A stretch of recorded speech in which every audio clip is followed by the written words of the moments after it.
তাই কারো আকৃতি নিয়ে ব্যঙ্গ করলে স্বয়ং আল্লাহর সাথে ব্যঙ্গ করার শামিল। চিল্লায় বলেন ঠিক কিনা?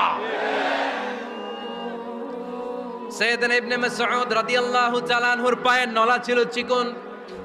হাদিসে এসেছে দাকিকুস সাকাইন, ওনার পা দুইটা ছিল চিকন। খেজুর পাড়ার জন্য ইবনে মাসউদ রাদিয়াল্লাহু তাআলা আনহু যখন খেজুর গাছে উঠলেন, সাহাবারা সাইয়েদনা ইবনে মাসউদের পা দেখে হাসাহাসি শুরু করে দিল।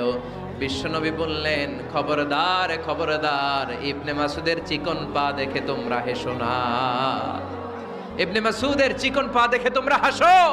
কিয়ামতের ময়দানে ইবনে মাসউদের এই চিকন পা গুলো যদি মিজানের পাল্লায় রেখে দেওয়া হয়, এই পা দুইটার ওজন উহুদ পাহাড়ের চেয়ে ওজনওয়ালা হয়ে যাবে।